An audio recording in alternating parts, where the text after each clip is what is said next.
Have you ever faced a moment in life when something unexpected happened? Something that made you stop and wonder, why did this happen to me? It might have been a sudden loss, the ending of a relationship, an opportunity that slipped away, or even an illness. And in those moments, the mind searches for meaning. We want to know, was this random, or is there a deeper reason behind it? In Buddhist philosophy, there's a gentle yet profound answer. Life does not happen to you. It happens for you. Every moment, whether filled with joy or pain, carries meaning.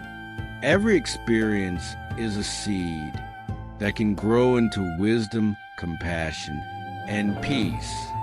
Today, let us walk together into the heart of this truth. We will explore the Buddha's teachings on cause and effect, on impermanence, on mindful living, and on the power of letting go. And as we go deeper, you may discover that life's twists and turns, even the difficult ones, are guiding you, shaping you, and opening the way to a greater freedom within. In Buddhism, there is a universal law known as karma. It is not about punishment or reward. It is about cause and effect. The Buddha taught, when this exists, that comes to be. When this ceases, that ceases. Every action, every word, every thought is like a pebble dropped into a pond. It sends ripples outward, touching everything around it. Some ripples are small, others large, but all are connected. Imagine planting a seed in the soil. If you plant a mango seed, you will one day grow a mango tree. You cannot plant a mango seed and expect to harvest bananas. In the same way, if you plant seeds of kindness, patience, and understanding, the fruits of your life will be sweet. If you plant seeds of anger, greed, and ignorance, the fruits will be bitter. Karma is not just about what you experience today.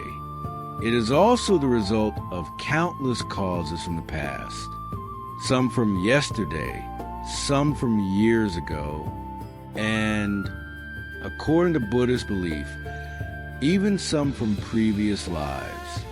When something happens that is painful, it is not always easy to see the cause, but the Buddha encourages us not to be trapped in blame. Instead, to ask, what can I learn from this? What seed will I plant now, so the future will be brighter? One story tells of a farmer in the time of the Buddha. His crops were destroyed by floods, and he was filled with anger. He went to the Buddha and asked, why has this misfortune come to me? I work hard, I do good. The Buddha replied, even the greatest efforts cannot stop the changing of the seasons. What matters is not the flood, but the seeds you choose to plant when the waters recede. And so the farmer began again, and in time, his fields grew green once more. The second truth that gives meaning to life's events is impermanence and nikka. Everything is in motion. Nothing stays the same. The Buddha said, all conditioned things are impermanent. When one sees this with wisdom, one turns away from suffering. Think of the changing seasons.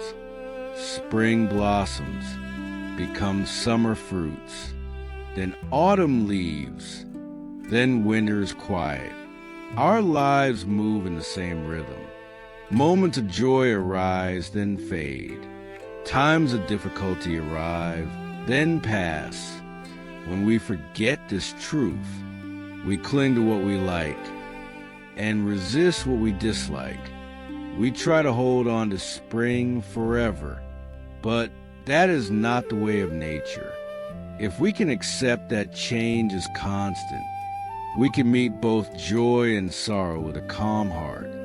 There is a story of the Buddha's disciple, Kisa Gautami, whose only child died suddenly. She was consumed by grief and begged the Buddha to bring her child back. The Buddha told her to bring him a mustard seed from a house that had never known death. She went from house to house, but everywhere she found that death had visited. Through this journey, she realized death is part of life. Her grief softened into acceptance, and she found peace.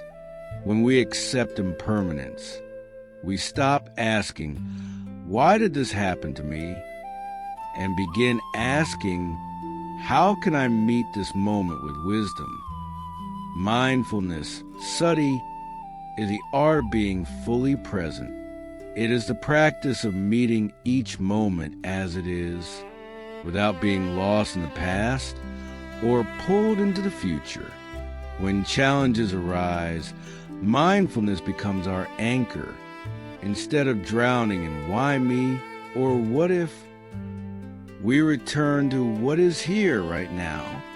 The Buddha once described mindfulness as a lamp shining in the darkness. It doesn't remove the darkness, but it shows you the path through it. When something painful happens, pause, breathe deeply. Notice your thoughts, your feelings, your body. Mindfulness does not mean we ignore pain. It means we meet it with curiosity, compassion, and courage. A monk once told a story of being insulted by a passerby. Instead of reacting, he simply breathed, observed his feelings rise and fall, and let the words pass through him like wind through an open window. You can practice mindfulness in small ways. When you drink tea, taste each sip. When you walk, feel each step. When you speak, be aware of your words. Over time, this awareness transforms how you face life storms. One of the deepest sources of suffering is the need to control everything. We want life to match our plans. We want people to act as we wish.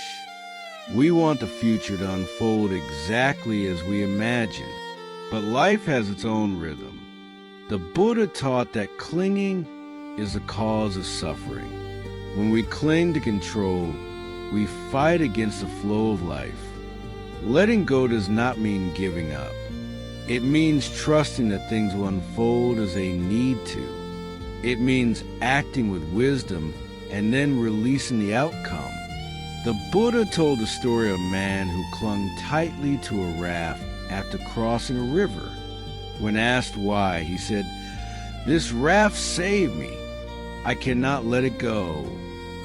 The Buddha replied, "The raft was useful, but now it is a burden.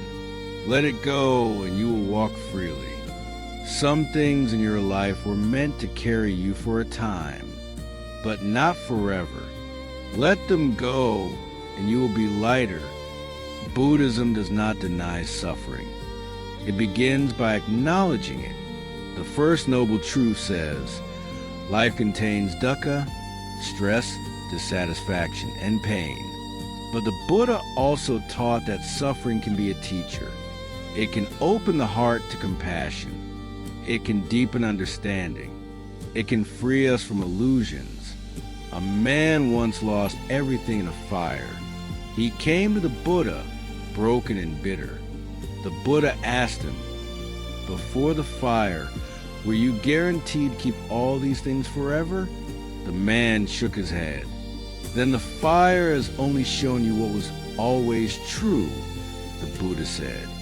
From that day, the man lived with less fear, because he understood that nothing could truly be taken from him that was not already passing. When we see suffering as a doorway to wisdom, it becomes lighter to carry. So, How do we live this truth? That everything happens for a reason? Reflect daily on cause and effect. Notice the seeds you plant. Accept impermanence. Embrace change instead of resisting it.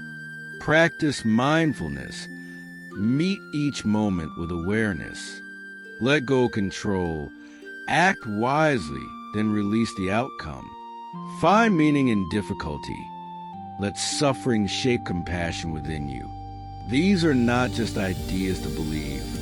They are practices to live. Life's twists and turns may never fully make sense in the moment, but if you walk with awareness, kindness, and patience, you will see that every step has a purpose. Better than 1,000 hollow words is one word that brings peace.